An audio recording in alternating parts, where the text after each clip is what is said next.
Oof, gaslighting. If you're watching this video, that means someone in your life is really messing with your head. Hi, my name's Angelica. I'm a master certified life coach, a certified relationship coach, a certified meditation instructor, and the author of the popular toxic relationship book called The Asshole Pandemic, which you can find on Amazon. The things we're going to go over in this video today can really help you in your relationship, especially since you're in a relationship with someone who uses gaslighting techniques. In this video, we're going to cover 3 different ways that you can disarm a gaslighter. And I really want you to remember these 3 things that I'm talking about because they are based off of the most common gaslighting techniques found in toxic relationships. Let's go ahead and get started with number 1. You find yourself in a situation where you approach your partner over an issue that's really hurting you. It's really impacting you.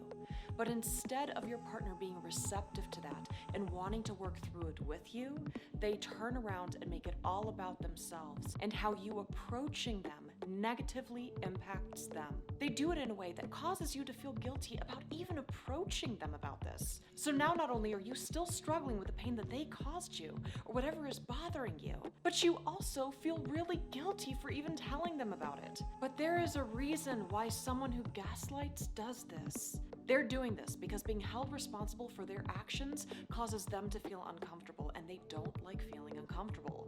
That's a them problem, not a you problem. Because their comfort shouldn't come at the cost of your pain. Now that they've done this, it causes you to feel hesitant to even approach them about issues in the future, and that's why they do it. But I want you to remember that how they feel doesn't diminish the pain and damage they are causing you.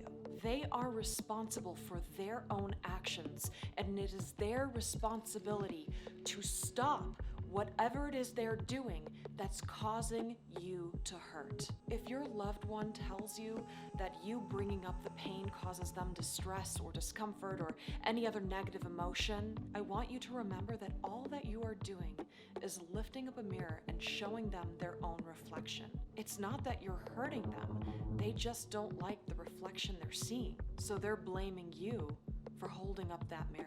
It's not your fault that they don't like the reflection. And if they don't like what they see, then it's their responsibility to do internal work and change that so they can become a healthier version of themselves. So how would you even respond to a gaslighting statement involving this kind of a situation? Well, you can say to them something like, I understand that's how you feel. But how you feel, it doesn't take away from the fact that I'm still hurt over this. It's not helping me to heal. And the pain that I'm feeling, it really impacts me. And it really matters to me. So what are some things that can be done to change this? What I really need from you right now is to stop doing this action that's causing me this pain and that's impacting me so deeply. Is that something you are open to doing? Let's move on to number 2. Have you ever found yourself in a situation where something happens that is a pretty big deal to you, but your partner turns around and makes it seem like it's not that big of a deal? Maybe they try to make you seem like you're dramatic or way too sensitive. Or maybe they're claiming that you're being over the top or just hormonal. They might even claim that you're turning molehills into mountains. And all of these things, it really makes you wonder if you are actually making a big deal out of something that's nothing.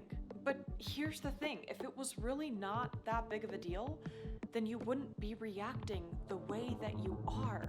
You are reacting this way, you're feeling this way because it's impacting you, because it is a big deal to you. Just because they don't get it, that doesn't diminish the impact that it has on you. It's clearly an issue that needs to be addressed and worked through. So how do you even approach someone that just rolls their eyes when you bring something up that really matters to you and tells you that it's not that big of a deal whenever you're trying to explain to them why you're being impacted by this? I want you to consider saying something like this. Your perspective doesn't take away from my reality. It might not seem like a big deal to you, but it's a big deal to me. So what are we gonna do to work through this? Now, before we get to number 3, I want to take a moment and say, if you're not already following my channel, don't forget to do so. And if you're enjoying this video and want me to create more, I would love for you to click like on it and share your thoughts in the comment section below. Now let's hop on to number 3. Sometimes your loved one doesn't understand why you would be hurt over something.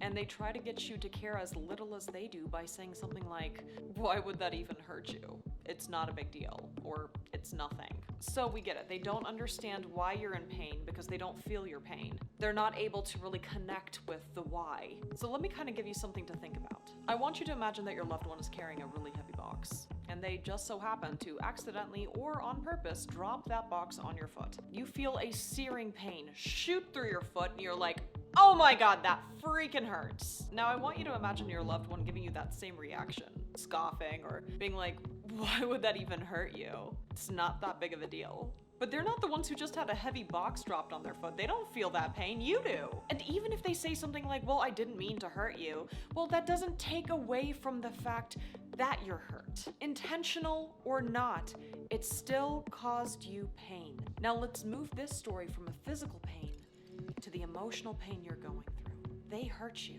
That matters. The pain you feel is valid. It's there. It's real. Just because they're not feeling it, that doesn't take away that you're hurting. And this action needs to be addressed so that they don't repeat it. So what is an example of something that you can say to address this kind of a thing? Well, you can say something like, your opinion doesn't diminish my pain. Even if you don't understand why I'm hurt, you need to accept that I'm hurt. And I want us to work through this together so that I am able to move forward from this. Thank you so much for taking the time and watching my video. Don't forget to check out the other videos I have on my channel on relationships and how to navigate through them. I hope you have a beautiful day.